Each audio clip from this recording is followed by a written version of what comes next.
The biggest thing anyone can do is the first step, start trying to talk to an AI.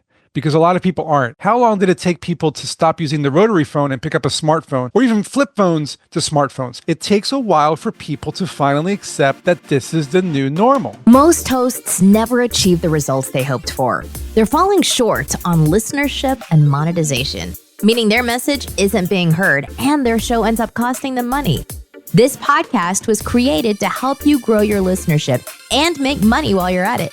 Get ready to take notes. Here's your host, Adam Adams. Hey, podcaster, it's your host, Adam Adams, and I've got an interview today. I'm sitting with Jason Sherman. Jason's got a company that's all about this AI tool that helps you to be able to capture leads on your website. And he's also the host of a podcast called Strap On Your Boots. And so owner of Vengo AI, by the way, his social media is down in the show notes. So if you'd like to connect with him, also his websites are in the show notes, and the link to his podcast called Strap On Your Boots is down in the show notes. So you can scroll down and connect with him there. In this episode, I want to talk a little bit about AI. I want to learn kind of what's happening today as we record this. And I want to talk about his experience running his podcast. And the reason that matters to you is because he's been doing his podcast for about 7 years. Has hundreds of episodes out. And so we want to find out, what has he learned along that time, that experience, that could help you to be able to streamline what you're already doing. So we'll have both conversations. Jason, it's good to have you. I wanted to ask about your AI agent, a little bit about that. So when I go to your personal website, now down in the show notes, your business website and your personal website is there, but one of them is jasonsherman.org. When I go on there, there is an AI. It looks like it's you, and it writes it immediately, says, welcome, Jason Sherman here, ready to help you. And it goes on. And this is something that I understand you do for other companies like mine and maybe the listener's company. Is that true? Yeah, we're basically targeting businesses who have a website, they have content, products, and services, but they're not capturing any customer leads that are coming to their website. That's the problem we're solving. You can look at this, go 20 years, 30 years in the past when websites were first starting getting built, and it was difficult to build websites. So what did my consulting company do out of college was I helped people build websites, and then eventually Wix and WordPress kind of took over a certain space of people now democratizing web creation and allowing the common person to drag and drop their own website, right? Well, AI is still really difficult. AI is new. AI is not easy to build, and businesses cannot put, say, ChatGPT or Llama or Gemini or Perplexity or any one of the other LLMs on their website. We built a platform that allows a business owner to train an AI based on their company information, their products and services, their sales pitches, and then put that AI on their website with just one line of code. Now the AI can talk to your customers, and when it gets phone number, email, and name of the person, it gets captured into your dashboard, and now you can follow up with a conversation summary that tells you what they're looking for. I definitely have a couple questions in mind, and I want to start by making sure that every listener is with us at the same time. So yeah. What is AI? What does it stand for? What does it do? What does it mean? Real quick. Sure. I mean, it's artificial intelligence, which means it fools you into thinking that it is a very smart human talking to you, or in this case, if you think about the behind the scenes, more technical, it's just algorithms. And it's like a network of processes and code going back and forth, learning on vast amounts of data. So if anybody here has ever seen Short Circuit, it's an old movie, and Johnny Five, need more input, it was just reading those books at a fast pace. It just needed information, right? So fast forward to today, that's what AI is doing. It's processing vast amounts of information, learning from it, and then talking to us as if it's human. It can almost pass the Turing test. It can almost pass what kind of test? The Turing test. I mean, Alan Turing, the old, the guy that during the old World War II, he was helping kind of break the codes from the Germans, and he was able to break codes. But he also was a big proponent of AI and intelligence and computers. And he said, if you're able to talk to an AI and not know that it's an AI, it passes the test. Like, if you ever watched Ex Machina, that movie, that's what he was trying to do. He was trying to show you that by hanging out with this AI, the person fell in love with the female AI and she passed the Turing test. And what happened? She left and left him there to die. So, I mean, they're very cold. They don't have emotion. They're not programmed with emotion. They're just programmed to help us do tasks and do work. And so that's the artificial part of the intelligence, right? Yeah. So I've got a couple thoughts here. You work to help people capture leads. Your podcast came out about 2018. A book came out, I think, around 2015. Is that right? Yeah, it was 2015. Okay. Was your book and your podcast originally about AI, or has it evolved to what you're doing now? That's actually a good question, because I've been an entrepreneur my whole life. I mean, people can say that, but I really, in middle school, was selling products to students and creating my own comic book and selling it to students when I was 12. So I've always wanted to be an entrepreneur. So my podcast was an extension of my book, which was to help entrepreneurs build a business without spending a lot of time or money. Whereas gurus were selling their master classes for $5,000, my book was either free or cheap and just help people build a business without spending time and money. That was my big thing. And then that book was turned into a course because I created a course for colleges, and that became another kind of source of knowledge and education to people. And I kept hearing the same thing over and over and over again from these entrepreneurs and these students was, I need more. Why don't you have a podcast so you can keep giving us more information every week? And at first I kept pushing back because I was too busy with making movies and other tech platforms that I was building. I was also a journalist. I had a lot of things going on at the same time. And so I pushed back until finally I kept hearing it too much in my ear. And in 2018, I gave in and built the podcast, and was the extension from the book and the course. AI was a big part of some of the episodes. If you listen to the podcast, you'll see Strap On Your Boots is the name of the podcast, but I have different segments. One of them was called Startup Journey. It was where I interviewed entrepreneurs who were just starting out in their journey.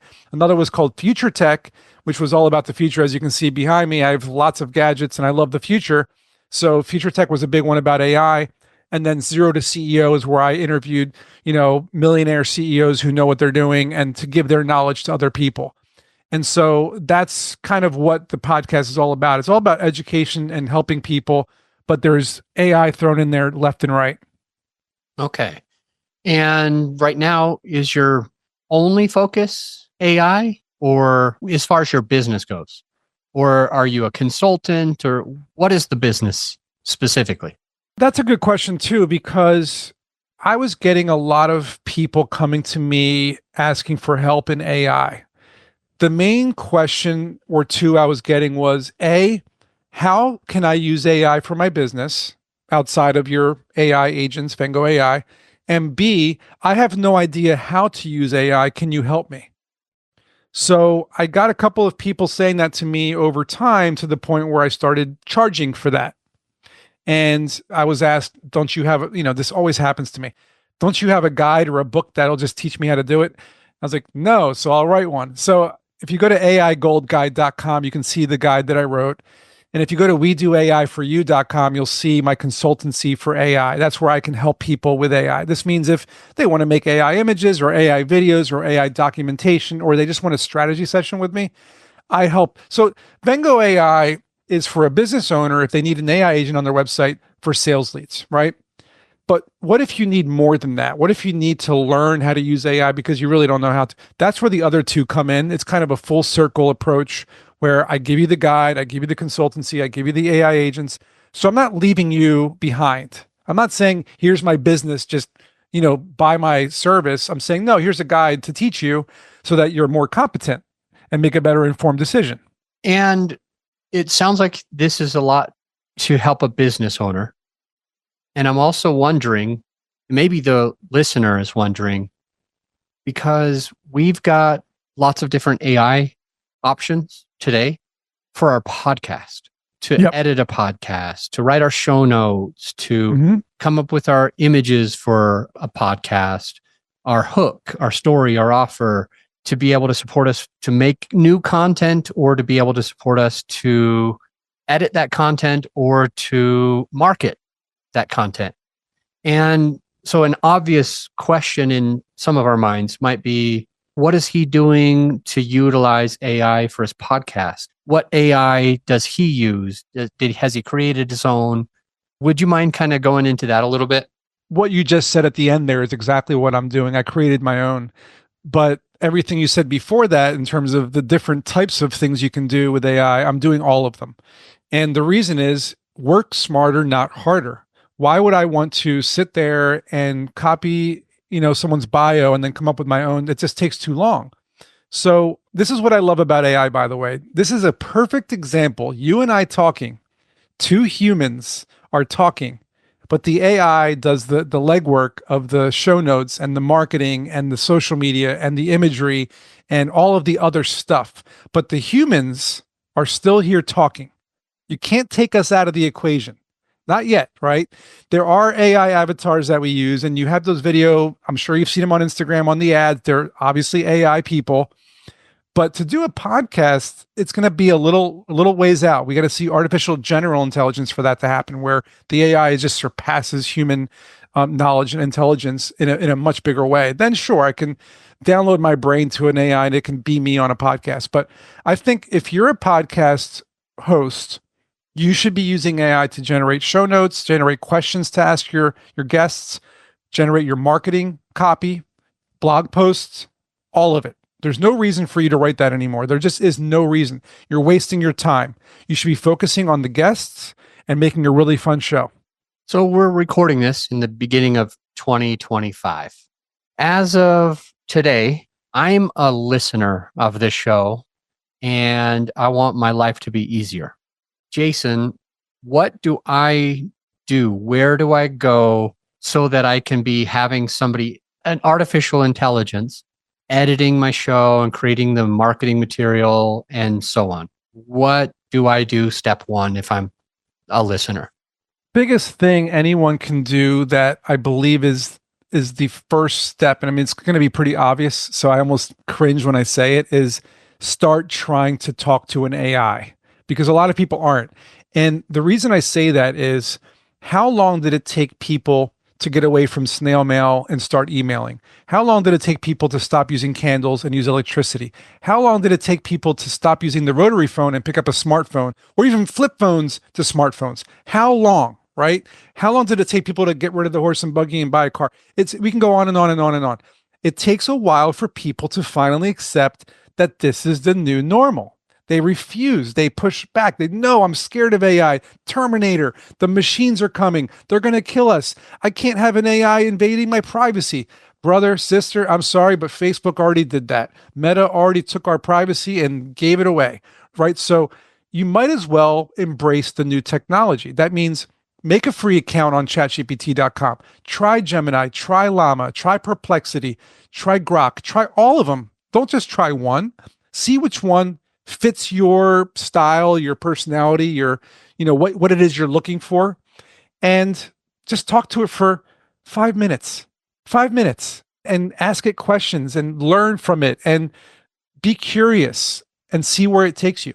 And that's what my AI Gold Guide does. It kind of takes you through each piece of what AI does and helps you do it in a very simple way. Yeah. I've been starting a health and fitness coaching, helping people optimize their bodies and their health so that they can be better at all the other things, right?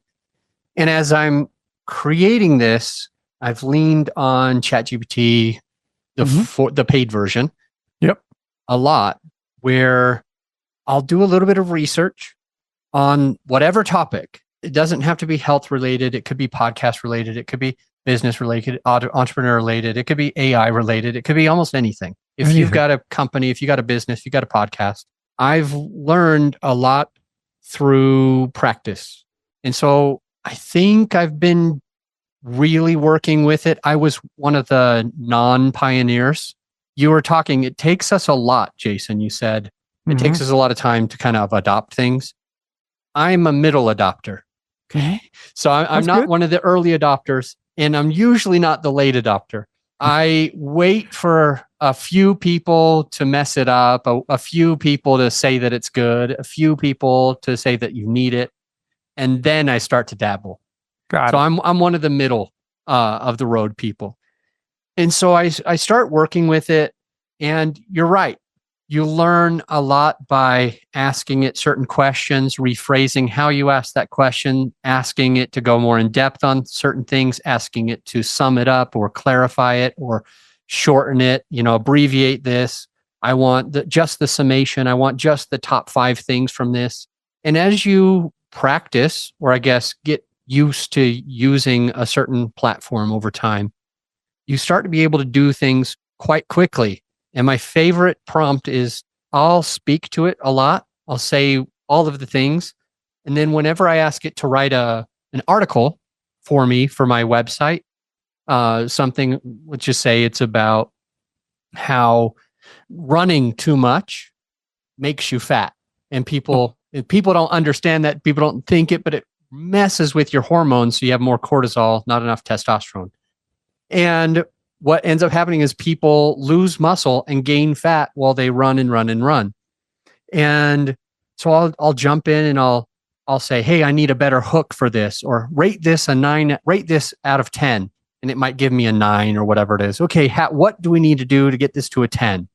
Then we come up with something and I'm like, hey, what personal stories would you like? Or when we create this, give me 5 questions that you should ask me to extract what needs to happen so that this comes from me. And I always say, write this in my voice. Right. So I don't want it to be AI's voice or some professional voice. I just want it to be my voice. And I've had a ton of fun with it and been able to come up with a lot of different ideas and things like that because of AI. I'm curious, after you hear some of my experience doing it, let's say that the listener, maybe they can relate to what I've done so far. What advice do you have for me to work with AI at maybe even at a higher level from what you heard? The first thing I would say to you is you're on the right track. Everything you said so far. Have you trained a GPT of your own? I don't even know what that means. Right. Most people don't. And what I'm going to say now, most people don't know this, but it's very important if you plan on being proficient at AI and you plan on going to the next level. Someone like me who has trained over 50 GPTs, one for financial advice, one for legal advice, one for writing, one for imagery, one for screenwriting tips, one to just give me therapeutic kind of mental health stuff, one for a low FODMAP diet that I had to try. What kind of diet? Low FODMAP.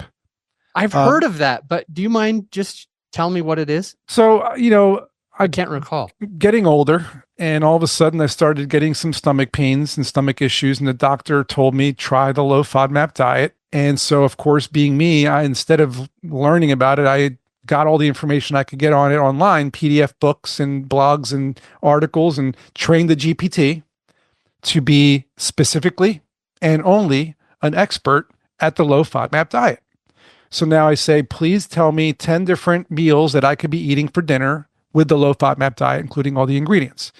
Now, a regular GPT or ChatGPT or regular AI might do it okay, but it might throw in things that are not low FODMAP. So point is, the more specific you train a GPT to be, the more curated the answers are going to be, the more specific and detailed they're going to be, and you're not going to get thrown off by other things. It's going to be very specific. So it also matters what you train it with. So the material that you give it, the documentation that you give an AI.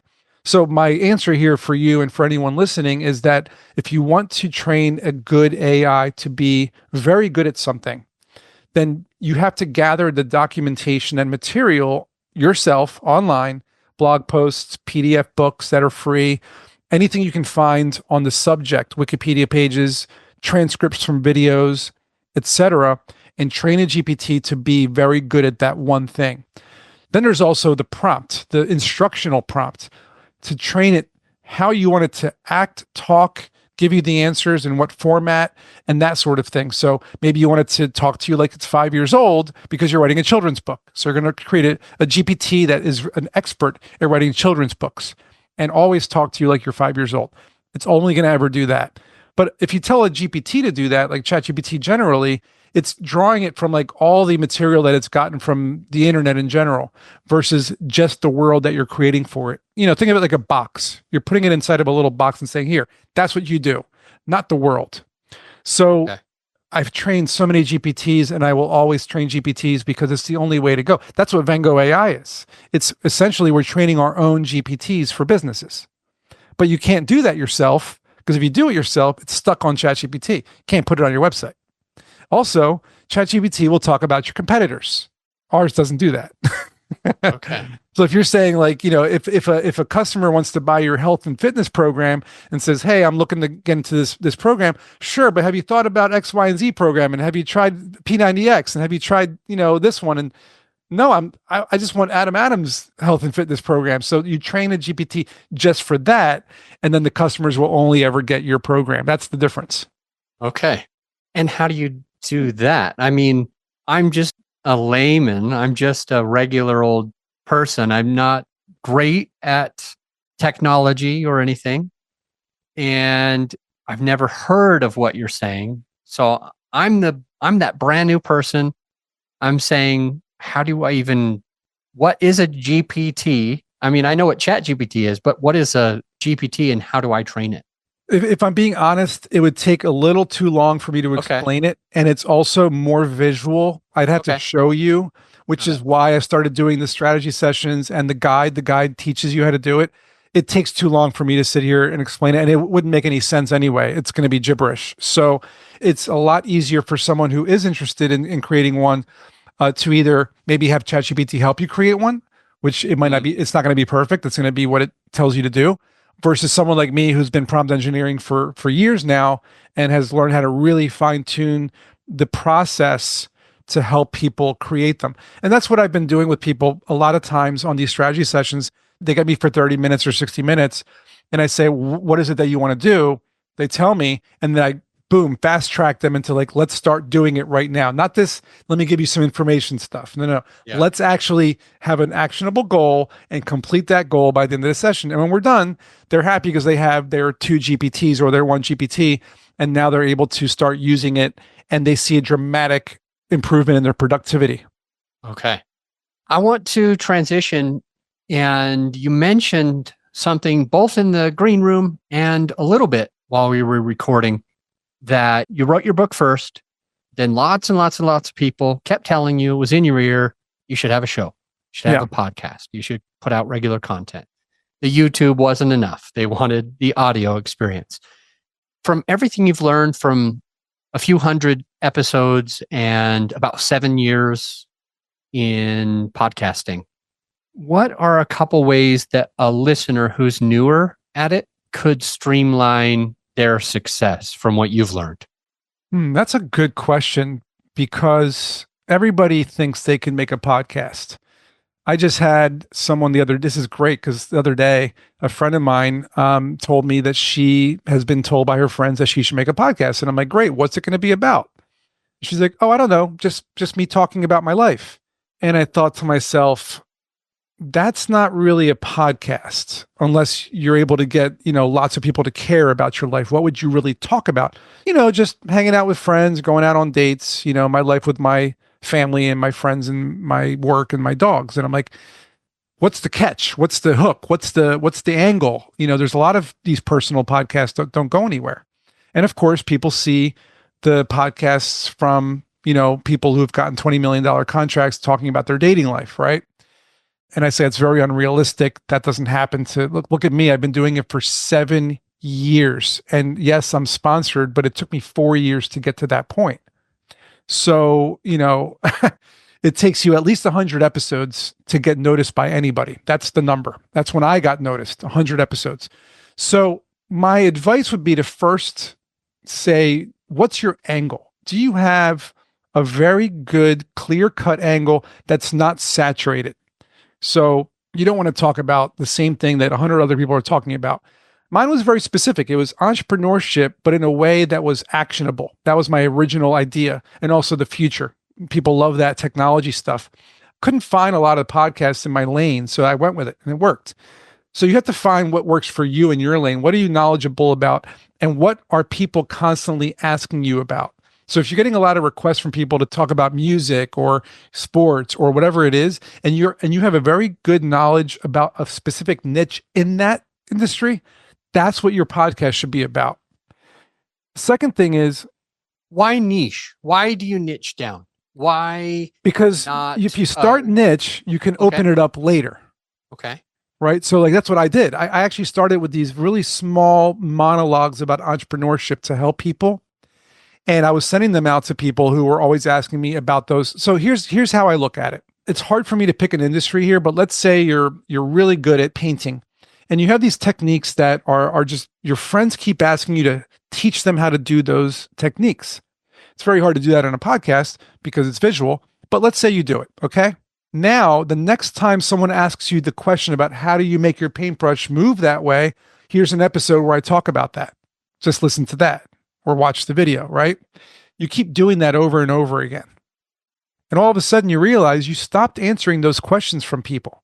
Next thing you know, you have enough of a portfolio of episodes that now you have leading industry expert artists saying, hey, I'd like to be on your show and showcase my talents. Sounds good. Now you're starting the interviews. So you just opened up that niche into the interview world, right? It's not the same. It's a different thing. Now you're doing interviews. Once you do that and you realize, okay, I'm getting an audience from the interviews and I have my niche audience that's listening to my regular episodes. What else do I like? Well, I want to open up this other thing that I'm really good at that I never talk about. And I'm going to talk about that now. Maybe it's music and you incorporate music. That's what I did with the future. Future tech was my outlet into that world of, because I've been on TV for it. I've been writing about it for a long time. I even have this screenplay I wrote during the pandemic, Protocol 7, 3 finalists for 3 screenwriting festivals. So, I'm definitely, knowledgeable in that field. And so that's what you want to do. You want to start small, and it's the same goes for a startup, right? You always start small, your MVP, your minimum viable product, and then you start adding features that the market tells you they want, not versus, building the entire platform and then trying to sell it. Nobody wants it, right? It's the same thing with the podcast. What do you think, though, the benefit of niching is? What does that do for somebody who's starting a podcast? Like your friend, yeah. Her friend said she should start a podcast and she didn't know what to talk about. Maybe her life. What's the benefit for her if she starts by finding a niche instead of just doing general stuff? One word: community. Every niche has a community. As a really good example, this is so recent, but I recently bought a theremin. If nobody knows what a theremin is, it's the first electronic music instrument invented in the 1920s. If you've seen people online waving their hands in front of a device that does wee, wee, it makes a sci-fi noise, that's a theremin. And I realized there's a very small niche community that supports it. It might be several tens of thousands of people. So it's not huge. There's no theremin podcast, right? But there's theremin blogs and forums and videos on YouTube. So my point is, there's a community that supports it. And when you ask a question to them, they're fast to answer you. Versus if you post something about baseball in general, it's a sea of saturation. People are going to be arguing and it's insane, right? But if you talk about baseball gloves, just the gloves, and the leather ones and the plastic ones and the ones that are vintage and the ones that are catcher gloves, and and you just stick with that one thing and the way to hold the glove and the way to catch the ball. Now you're going into a whole subset of baseball fans who don't really care about the game and the statistics and the players, but they really care about that glove. So if you make an episode just about the history of the baseball glove and where it came from, you're going to get more hits and more views and more comments and more support than you would if you're talking about Alex Rodriguez's career, because everyone does that. Yeah. And we're going to take a quick break. When I get back, I want you to answer a couple of things. One of them is, want to understand if we ought to be niching down with our business as well. And then the second thing is just the best entrepreneurial advice that comes from Jason Sherman. Sure. We'll be right back. Hey, my friend, as you know, this episode is sponsored by my company, growyourshow.com. We want you to be able to have the best tools at your disposal without costing you a whole arm and a leg.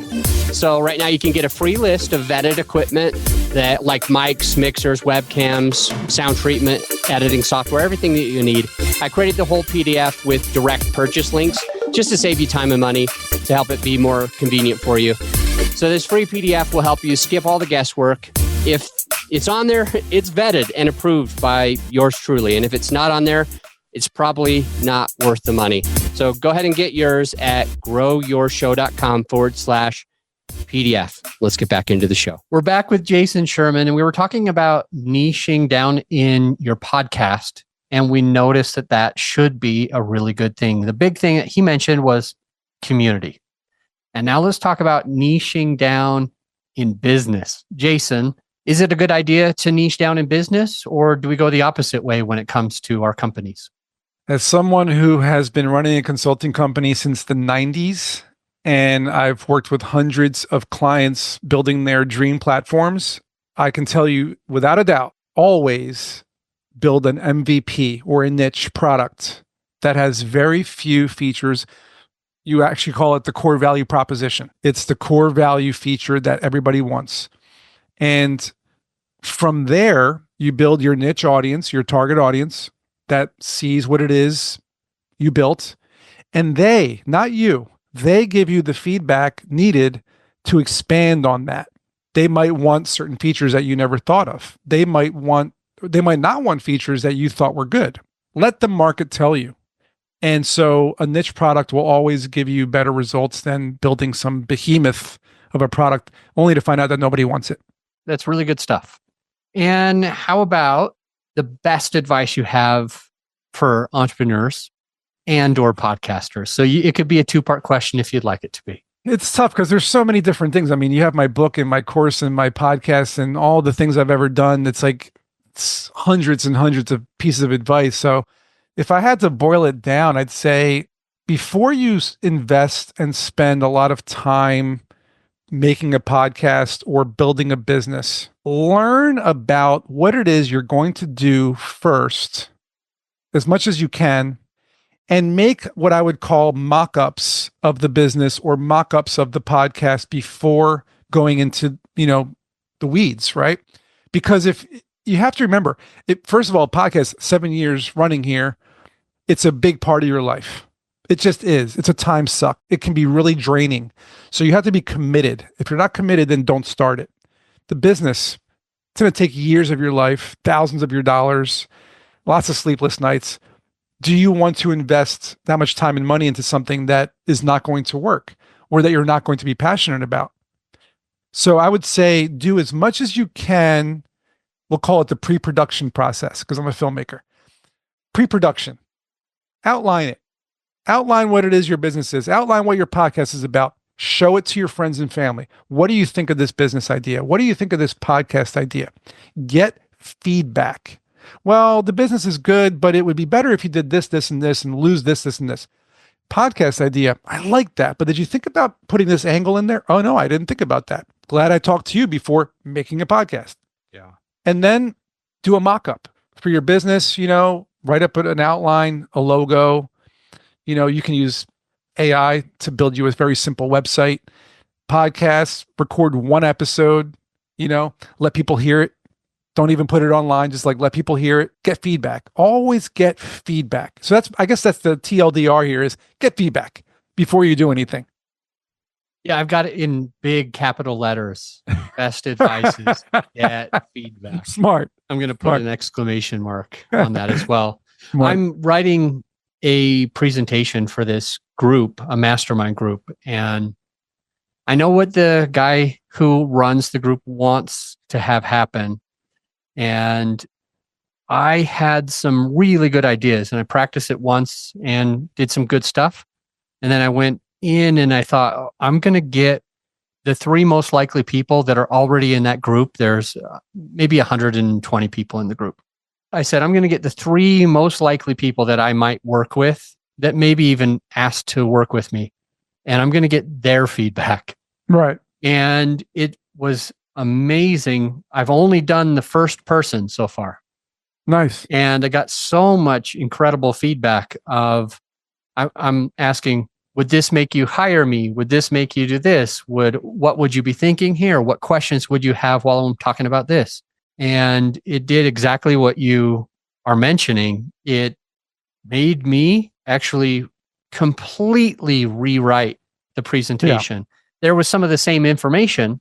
It was still along the same lines of stuff, but it's night and day, the difference in how the presentation is now that I've had that conversation with one of those people. And now I'm putting it together for the second and third person.